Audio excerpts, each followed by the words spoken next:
Red Dead Redemption 2 is a game that is full of jaw-dropping visuals, rich environments, and a striking amount of detail. But what really ties this whole package together is its story. And while it may not be a perfect game, story-wise, Red Dead Redemption 2 is undoubtedly a perfect prequel.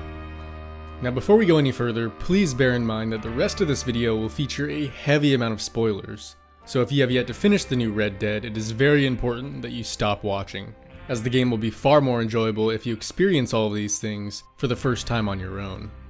And with that said, let's dive in and see what makes this game such a great prequel to the original. And we'll kick things off with the downfall of Dutch van der Linde. Oh, it's nice to see you, John. Hello, Dutch. What I love about this is that when you meet Dutch for the first time in the sequel, he's already lost his mind.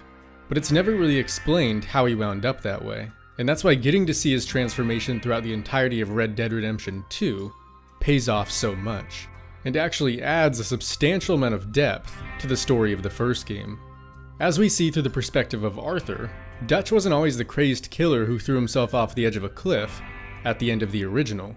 Rather, throughout the beginning of this latest installment, we find that Dutch actually started out a pretty sensible and level-headed guy, and if not that, at least someone who did a damn good job at hiding his true nature, and someone who those around him could always trust and rely on to come up with a plan.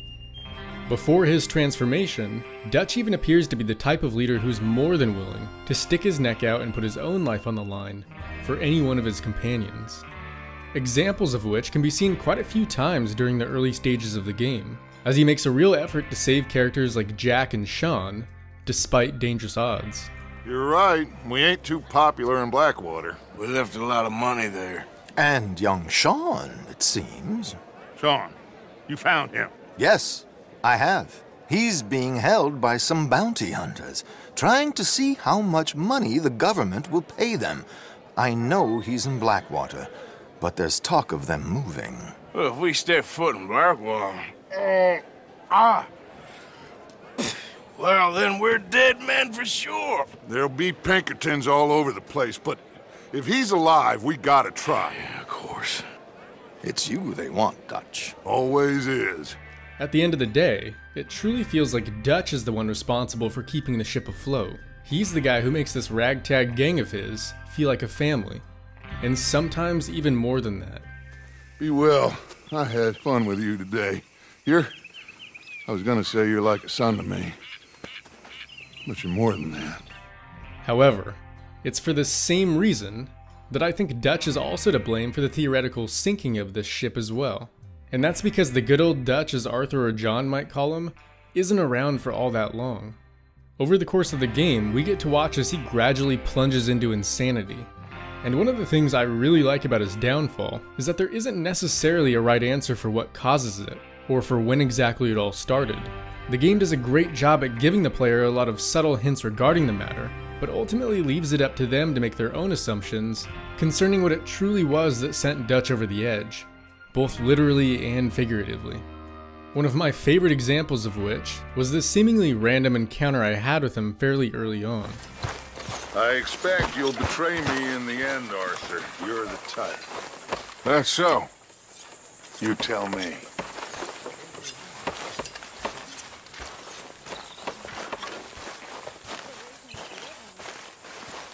What is that even supposed to mean? I'm sorry. I'm a little tired, I think. That's a strange thing to say. All right, well, I should be getting on. Fine. What I find particularly interesting about this one isn't just when it takes place. It's the idea that from Dutch's point of view, what he suggests actually comes true. It's also sort of ironic in the sense that from Arthur's perspective, the opposite is what really happens, and it's Dutch that betrays him. And it's stuff like that that quickly builds up more and more as the game goes on, until eventually we see a big break in Dutch's character, as he begins to go against everything he taught Arthur and John, even straight up lying to them on many occasions. Jesus. Easy, Dutch. What was that? Horrible old crone. But you killed her. She was gonna betray us, Arthur. Couldn't you tell? No. Well, I got some Spanish. She was. You sure you're all right, Dutch? I am just trying to make sure that some of us survive, Arthur. Now, shall we proceed? I guess. Listen, son, you think I want any of this? I don't know. Of course I don't. But I made a pledge to you all. We would survive, no matter what. So how did you know she was gonna betray us? What'd she say? It was in her eyes, in the way she was leading us. But you said you knew Spanish. I know human beings, Arthur. Or maybe we've all just gone rotten. And again, while there is no right answer regarding what truly led him down this darker path, to me, a large part of what could have caused this detachment with his former self is the realization he has that the paradise in the West that he once dreamt of no longer exists. What about the Pinkertons? I'm fairly sure nobody followed us. We moved out fast. We should be safe for a few days here. And then? I think we need to move a little further. Put some ocean between us and all of this. The mess with those two families, losing Sean. I see things differently now. For a long time, I truly believed a paradise lay somewhere in the West for us. But I just don't know anymore. But like I said, the beauty of this is that there is no definitive answer. In reality, there are a number of other plausible possibilities. For instance, it could have also been the fact that he had finally gotten himself cornered by the Pinkertons and caught in a fight he knew he couldn't win. It's one of those things where it really just boils down to what you choose to believe. For example, if you wanted to say that his madness was a product of that bump he suffers on the head during the trolley crash, I honestly wouldn't rule that out. And you know, perhaps it's none of those things at all, and is more along the lines of what Arthur and John infer towards the end of the game, which is that Dutch had always been this way, but was only now deciding to show his true colors. You okay, Charles? Not really. All this death, and for what? Just so we can have enough money to be able to run away from what we've done? There used to be some reason to it. Lines that couldn't be crossed. We even helped some folk. Those lines have been gone for some time now. The time has come for us to draw our own lines, Arthur. Decide where we go from here. I swear, back there, Dutch just stood and watched. If it wasn't for Eagle Flies, I'd be... I know. I feel like he's descended into the kind of man he told us never to be. Maybe. He's just become more who he really is. I don't know anymore. Whatever the case may be, I don't think anyone can say for certain, but the culmination of it all continues to build up and up and up until Dutch's problems essentially consume him and change his state of mind to the point where he's no longer the man he once was, but instead, the kind of person who turns his back on those around him, taking any means necessary as long as it leads to getting rich and keeping himself alive.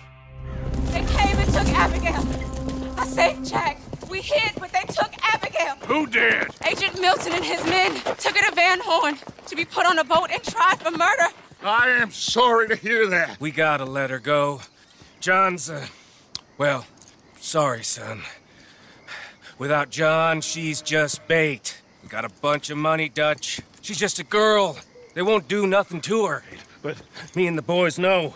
Yep. We need to keep riding on this one, Dutch. You know it. Every man here knows So we it. just gonna let the boy be made an orphan? It ain't like that. What is it like? I wanna live, cowpoke. I still got the choice. Dutch, it's just a girl. You're right. It's Micah. It pains me to say it, Arthur. But he's right. Dutch! Come on, boys. And I love how that shift in Dutch's sensibility ends up causing the turning point for many of the other characters as well, such as Arthur, whose redemption plays a huge role in why I think this is such a marvelous prequel. You know, starting out, Arthur isn't really a great person. He may seem like a hero to those around him, but to outsiders like Agent Milton or Mrs. Downs, he's just another killer looking to make a quick buck, in an age where people like him will soon no longer exist. And in a way, I think even from the get-go, Arthur himself already knows that. And that's why in the end it really is his loyalty that leads to his own demise. You borrowed money from my business partner, Herr Strauss. You owe him, you took the money. He wants it back, what's not to understand? Where's our money? I don't have it. Sell your place. We already owe more than it's worth. Then sell your wife, or your family, or something. We ain't your idea of charity. Is that clear? Thomas! What are you looking at? Thomas! I said, what you looking at, woman? My husband isn't well. If we could just have more... Like I said, we ain't nobody's idea of charity. Get us the money. But like Dutch, Arthur's character is also one that sees a dramatic change over time, and there's a lot of really cool symbolism that comes with that. The first of which are the dreams that Arthur has. Now the meaning behind these is going to vary quite a bit from person to person, simply because they can change depending on your character's honor. But for me, and as someone who started the game out very much an outlaw, I interpreted the first few dreams I had of the Black Coyote to represent Arthur's predatory nature. And to me, the way it looks up at him is Arthur sort of asking himself, is this who I really am? And I continued to have that same reoccurring dream all the way up until the point when Arthur's tuberculosis had finally caught up with him, and he was stumbling around the streets of Saint Denis, unsure of what to make of things. Which in my opinion is one of the biggest turning points for his character, as he begins to realize he doesn't have much time left to make amends. It was during this same section that I saw the Black Coyote for the very last time. It ended up crossing my path at the end of the street, never to be seen again. In a way almost telling Arthur, the killer you once were, that's not who you are anymore. And from then on, I only dreamt of the 14-point buck, which for me symbolized a change in Arthur that felt as though he had gone from being the predator to becoming the prey. And not necessarily the prey to those hunting him down, but rather to the nasty disease that would soon claim his life. And it was also from that point forward that it felt like Arthur was actively seeking out redemption and trying to do right by those he had done wrong. Go live someplace else. Start over. Here, take this. I don't need it no more. I don't want your money. Yeah, I know you don't want it. I don't. You sure as shit need it. Take it. No. I ain't looking for forgiveness. It ain't about that. But don't forgive me. Just take the money and get out of here, please. I know I ruined your life. I suffer for it every day. But don't let yourself get killed for pride. I seen it kill too many folk. Don't say anything. Don't thank me. Just take the money and pack your bags. That's all I gotta say. Thank you, Mr. Morgan. I said don't thank me. Get out of here. Please. And out of all the things Arthur does to help people towards the end, there's a specific mission you do for Strauss that really stood out to me amongst all the others. And that's because I think it has a much deeper meaning than what's on the surface. Mrs. Londonderry. Arthur's dead. I know. I'm sorry for it.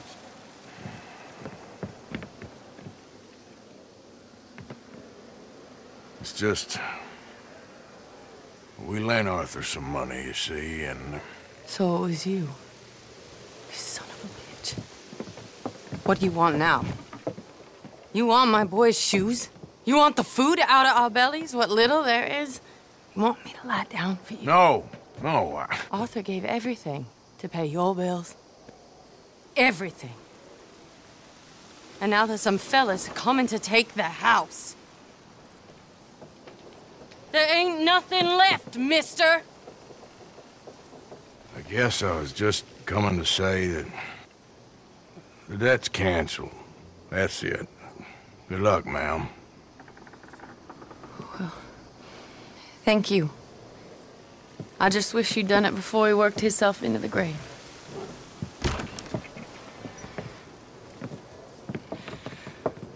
But you know, maybe you and your friend that lent him the money could do things differently. Like, not threaten a man. Excuse me. I'm sorry, ma'am. In a way, it's almost as if Arthur killed himself. It's very symbolic in that sense. You know, you have this other character with the same name as him, and if it wasn't for Arthur preying on the weak and collecting these debts for Strauss, not only would this other Arthur still be alive, but the one we, as the player, come to know and love, wouldn't have died either. as he never would have been in the position to catch tuberculosis from Thomas Downs near the beginning of the game. And it genuinely feels like Arthur realizes this as well, and it's a large part of what pushes him to change. And what's neat is that while both Dutch and Arthur start out with very similar goals and principles, by the end, the transformations they've gone through as characters have led them in two completely different directions. Dutch becomes this mindless killer who uses people to get what he wants, and even abandons those closest to him. Whereas Arthur, knowing his days are numbered, wants nothing more than to give those he cares about a chance at a better life before he goes. When the time comes, you go. What about loyalty to everything? You've been loyal. I've been loyal. Look what that cost. You know, all that ever mattered to me was loyalty. It's all I knew. It's all I ever believed in. Well, not anymore, John. Soon, you gotta go. Go. Don't look back. And that desire Arthur has also makes for this beautiful sort of passing of the torch from he to John that sets up the sequel. It's one of those things that I kinda knew had to happen from the get-go, I just didn't know how. But they did a fantastic job at setting up that bond between them, especially towards the end when the two of them are basically like brothers, unwilling to let the other die. All right, Arthur, come on, let's go. You go. Keep pushing, Arthur. No. No. I think I've pushed all I can. Come on. You go. We ain't got time for this, not now. We ain't both gonna make it. Go. Now. I'll hold them off. It would mean a lot to me. Please. Ain't no more time for talk. Go. Arthur. Go to your family. Arthur! Get the hell out of here and be a goddamn man. You're my brother. I know. I know. And it really is that bond that Arthur has with certain characters that makes this ever-building crescendo of an ending so powerful. In the final standoff, for instance, the hatred between the two opposing sides produces a tension that's almost palpable, as John and Arthur stand up together against the people they once considered family. And as the two of them finally make their way up the mountain, it also leads to incredible scenes such as the one with Arthur's horse, that really says a lot about his character come the end. Come on, brother. Let's go. Give me a second. Come on. Push, Arthur.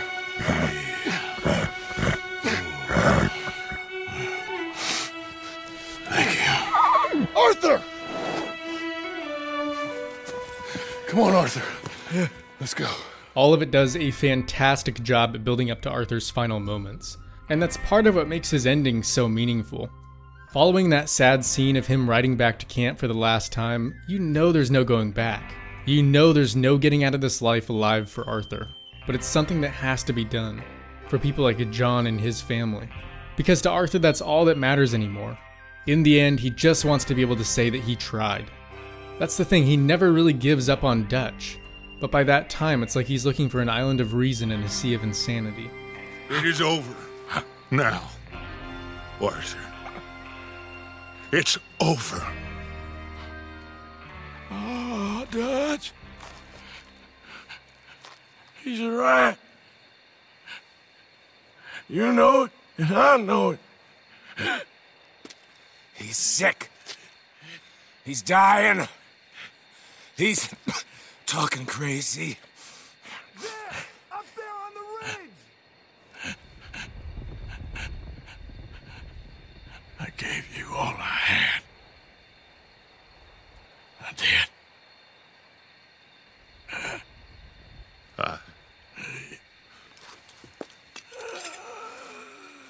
Come on. Dutch. Let's go, buddy. We made it. We won. Come on. John made it. He's the only one. The rest of us... No. But I tried. In the end, I did. And man, what an absolutely phenomenal ending for his character. And actually, even a great tieback to something Dutch says to Arthur earlier in the story. Caring too much. There's no such thing. This is horse shit from both of you. It might be. Micah might be full of shit. Colm O'Driscoll might be full of shit. The promise of this great nation. Men created equal. Liberty and justice for all. That might be nonsense too. But it's worth trying for. It is worth believing in. Can't you see that, friend? I don't know. Try. All I ask is you try. I think the ending you experience with John is also one that's very special, in the sense that it does a great job at paying homage to the ending of Red Dead Redemption 1. You shot me.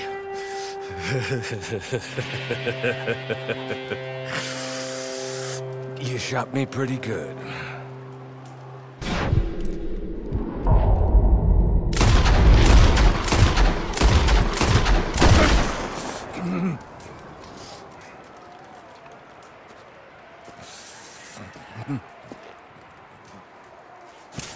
And I like how, while you do get some closure, this isn't necessarily a happy ending.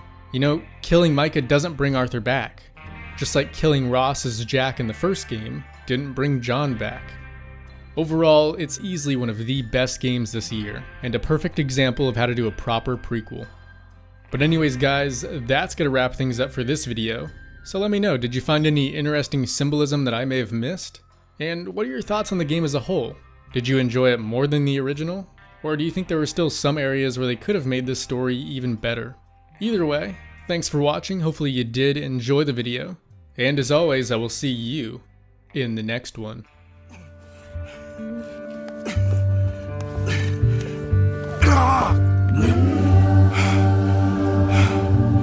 Stand unshaken.